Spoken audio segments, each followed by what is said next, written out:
J'ai pensé que Désolée, c'est ça. je sais pas pourquoi d'un coup j'avais plus de connexion. Voilà. Pourtant, je suis à Toulouse, hein, donc bon, va savoir.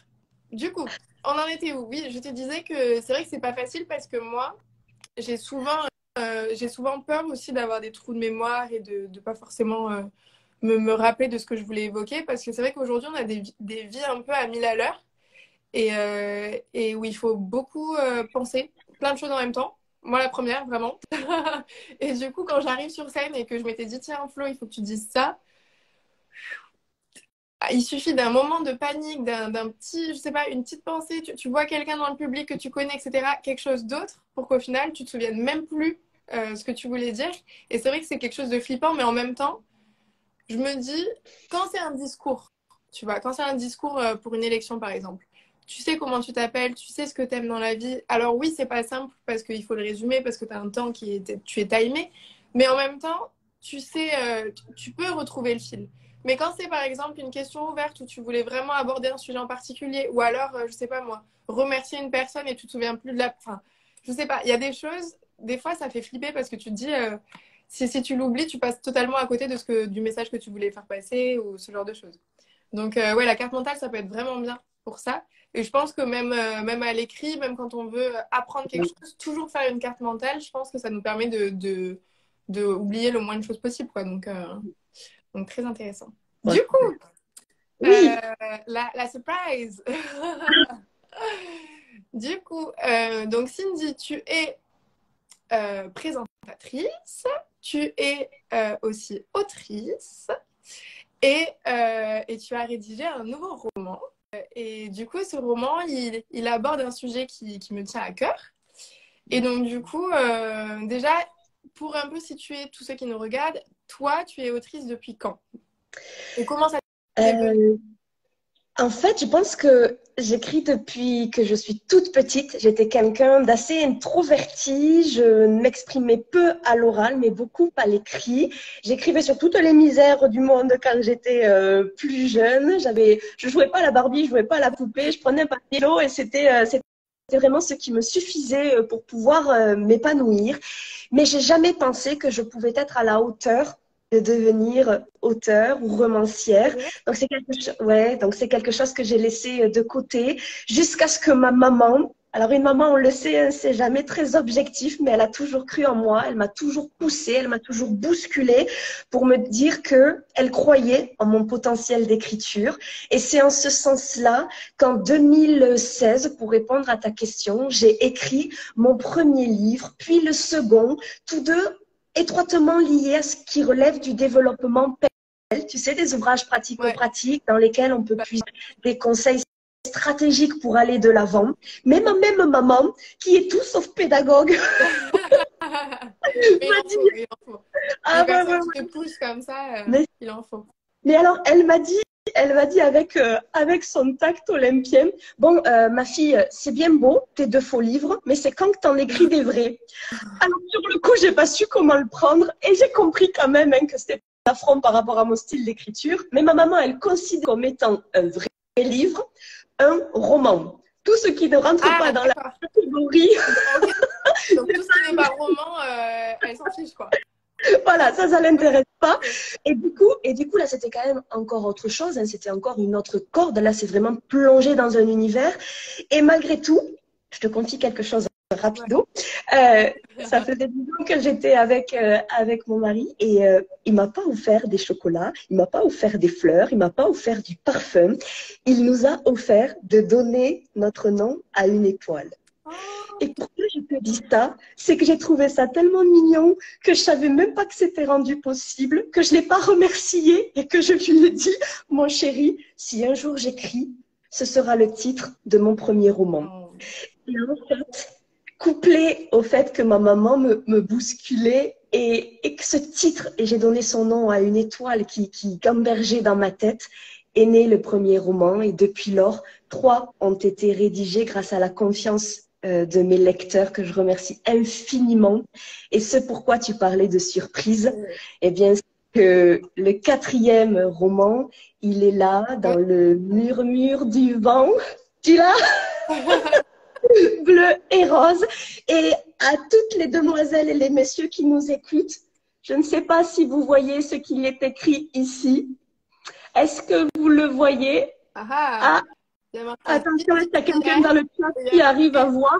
préface de Florence de Mortier. Hey! Florence de Mortier qui a accepté d'être ma préfacière. Ma petite Florence, tu m'as mis un baume au cœur inimaginable en acceptant ce sujet, celui du livre. Depuis les débuts, je me disais que préparer à ton concours Miss France, que ce serait toi et tu as accepté. Et on souhaitait vous le partager Ben, en direct. on dit- Voilà. Mais c'est vrai que moi, j'étais très fière de pouvoir faire partie aussi de ton projet parce que c'est quelque chose de très personnel et que tu es une personne en fait hyper bienveillante et quand tu fais les choses, tu es très entière et tu le fais jusqu'au bout. Donc c'est vrai que depuis que je t'ai rencontrée, je me suis dit, enfin, je me suis attachée, tu vois, à toi et à tout ce que tu pouvais dégager. En plus de donner des bons conseils, tu es vraiment très humaine et tu, je sais pas, tu t'accroches les gens. Je pense que c'est aussi ça que les gens aiment en élection quand ils nous voient. Ils voient aussi une présentatrice qui donne tout sur scène et qui a envie de faire passer de beaux messages et d'être présente et de vraiment vivre le moment à 100%. Donc vraiment, je te remercie pour ça, mais je te remercie aussi de mettre des mots sur des causes qui sont pas forcément simples. Et c'est vrai que ce roman, ça aborde un sujet qui me tient à cœur, c'est les violences faites contre les femmes. Et c'est la cause aussi que j'ai défendue pendant Miss France. Donc, c'était naturel pour moi, en fait, de faire ta préface. J'étais très contente que tu me le proposes et très contente de découvrir ce beau roman. Donc, je le conseille à tous parce que c'est et en même temps, tu m'entends plus? Je ne sais pas si c'est le cas pour tout le monde. Ah non, tu m'entends? Non, c'est vrai? Tu m'entends plus? Oh non, c'est Là, chiant. il y a un décalage là maintenant. Est-ce que vous m'entendez ou pas? J'ai besoin de vous, les auditeurs. Est-ce que vous m'entendez ou pas? Ou est-ce que c'est que Cindy qui bug? Là, ça y est, c'est bon, Bon, t'es revenu pour moi. ok. Du coup, j'ai été trop contente quoi, de faire cette préface et en même temps, c'est un beau projet et tu le portes merveilleusement bien. Parce qu'aujourd'hui, ça crache un peu. Oui, oui, ok, c'est bon. Merci. Et voilà, et donc du coup, j'invite tout le monde à lire ton roman et à me donner aussi leur retour et à te donner aussi leur retour parce que c'est vrai que du coup, maintenant, c'est un livre que. Ah oui, Florence, ça bug pour un moment maintenant, oui. Ok, bref. Apparemment, tout le monde m'entend. Tu m'entends, toi? Oui, oui, c'est Ok, bon, là, super. c'est bon, tu es là. Et donc, du coup, c'est vrai que c'est pas facile d'aborder une cause comme ça. Surtout qu'on en entend parler, mais en même temps, j'ai l'impression que c'est un peu un sujet encore tabou. Et donc, il faut des femmes comme toi, des femmes fortes et avec une prise de parole douce et intelligente pour mettre en avant des histoires qui sont pas simples. Et je sais que tu l'as fait avec tout ton cœur et que tu t'es aussi rapproché de belles personnes qui ont subi ces violences parce que toi, comme moi, on n'en a pas subi. Mais c'est important aussi, quand on n'a pas subi de violence, de pouvoir comprendre les autres et de pas stigmatiser aussi tout ça. Et parce que je pense que c'est en étant tous solidaires et en comprenant les autres qu'on arrivera à faire avancer ce petit monde, quoi. Bon, j'aurais pas pu dire mieux. Je te remercie déjà pour tous tes bons mots. À mon égard, ça me touche infiniment. Et oui, tu as raison.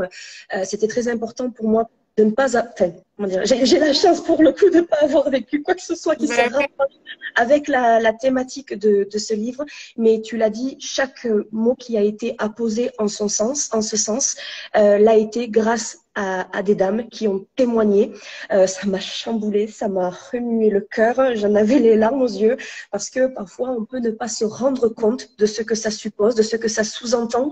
Souvent on se dit mais pourquoi quand on est victime de violences, notamment conjugales, pourquoi on ne quitte pas le foyer? Pourquoi on ne s'en va pas? Pourquoi on ne prend pas ses clics et ses claques et on essaye de reconstruire sa vie? Parce que c'est pas aussi simple, parce que c'est insidieux, parce que ça se fait petit à petit et de façon suffisamment intelligente pour que l'on s'accommode.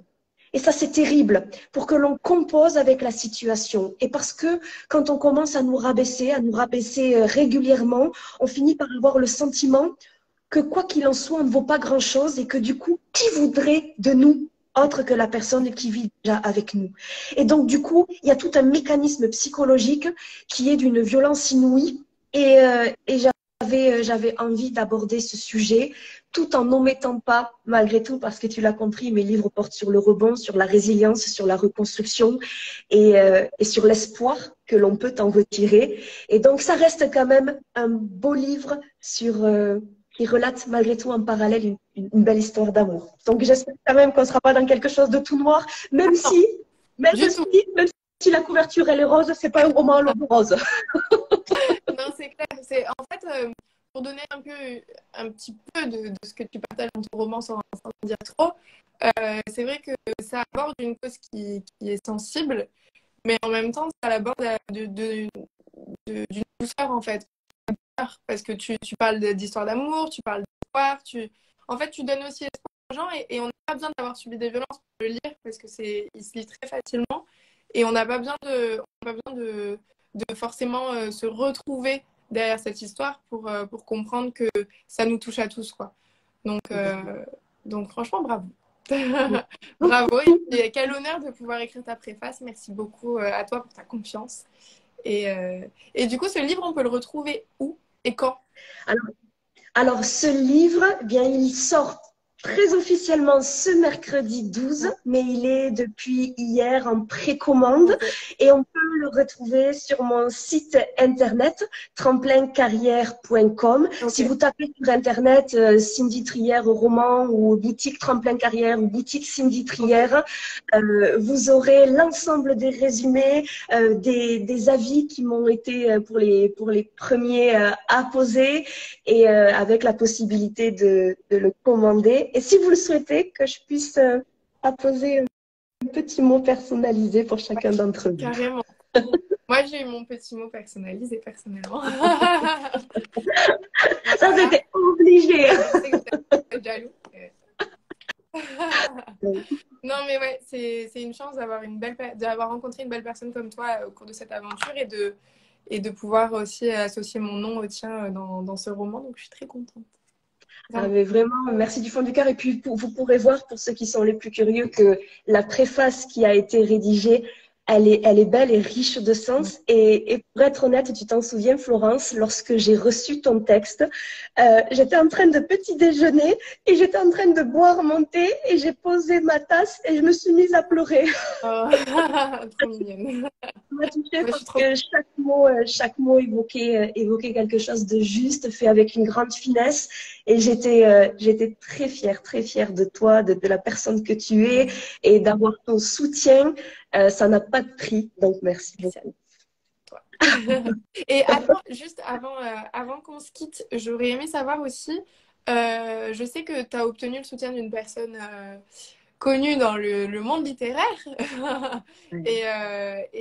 Voilà, si tu peux nous en dire plus à ce sujet, ce serait chouette. Ah oui, bah écoute, Florence, merci de le mentionner. Alors, il s'est passé quelque chose d'assez extraordinaire. Vous savez, il est un adage qui est très, très important pour moi, c'est Cindy, n'aie pas peur d'être la plus petite d'un grand. Et je me répète chaque jour pour tous les défis que je porte, pour tous les challenges qui sont les miens, Cindy, n'aie pas peur d'être la plus petite d'un grand. Alors du coup, je tente des choses. Je tente des choses un peu farfelues, un peu pivotées parfois, mais il se trouve que cette tentative que j'ai émise, elle a été extraordinaire. J'ai envoyé mon manuscrit qui était sur le point d'être imprimé à quelqu'un dont vous avez sans doute entendu parler. Elle a écrit plus de 30 livres, elle a vendu plus de 16 millions de livres à travers le monde, elle a été traduite dans plus de 40 pays, elle a remporté des dizaines de prix littéraires, elle a même obtenu en 2005, tiens-toi bien Florence, une statue au musée Grévin. Et cette personne, un monument là au sens propre du terme. Je lui ai envoyé le manuscrit un jeudi. Le lundi par la poste, je recevais un courrier de sa part. Il s'agit d'Amélie Nothomb. Amélie Nothomb qui a du coup écrit quelques lignes qu'elle m'a chaleureusement autorisée à spécifier sur ce roman. Donc pour la petite Cindy que je suis, ça a été quelque chose d'extraordinaire que de voir mon travail reconnue, valorisée, approuvée. Donc, merci à elle, merci à toi de m'aider à grandir dans ce milieu littéraire. Avec plaisir. Et puis tu le mérites et je pense que c'est que le début. Et tout ce que tu fais, tu le fais avec passion. Donc voilà, tu peux que grandir encore et encore grâce à ta personnalité, à qui tu es. C'est rare de rencontrer des personnes aussi sincères et bienveillantes et je pense qu'il faut les valoriser et il faut qu'on puisse te voir à grande échelle, quoi. Moi, j'ai envie que tout le monde reçoive les conseils de Cindy, que tout le monde lise tes livres et que tout le monde se rende compte de la belle personne que tu es, quoi. Parce que moi, j'ai eu la chance de te rencontrer dans cette aventure de Miss, mais j'aurais aimé croiser ta route si j'avais pas fait cette aventure. Donc voilà. Je souhaite à tout le monde de lire ton livre et puis je te remercie pour tout ce que tu as fait pour moi et très contente d'avoir participé à la préface de ce roman. Ouais. Très contente de te voir évoluer et puis de toute façon, je te vois tout à l'heure. Donc quand on raccroche, on prend la route. Voilà, ouais, on va prendre la route pour aller à Moissac. Et j'invite tout le monde aussi à suivre Cindy sur son compte Instagram, donc que vous pouvez retrouver là sur la vidéo, Cindy Tremplin Carrière. Et merci à toi. Voilà, merci à toi d'être qui tu es et de transmettre ces belles valeurs. Merci du fond du cœur pour ce beau moment que tu m'as offert. Merci à tous de nous avoir écoutés jusqu'au bout et au plaisir de croiser la route de chacun d'entre vous. Et encore merci de m'avoir permis de rentrer dans ta communauté et dans un petit bout de monde. Avec plaisir, ma Cindy. Et puis, je te fais plein de bisous. Je te dis à tout à l'heure. Et j'espère aussi en retrouver un maximum tout à l'heure à Moissac pour la séance de dédicace et aussi pour tout le spectacle qui s'ensuit parce qu'on va faire un peu encore avec les filles. Donc, j'ai hâte que vous découvriez ça. Je vous fais plein de gros bisous. Cindy, plein de bisous aussi. Merci. Et puis, à tout à l'heure et bisous tout le monde. Merci de nous avoir écoutés. À bientôt. Bye bye.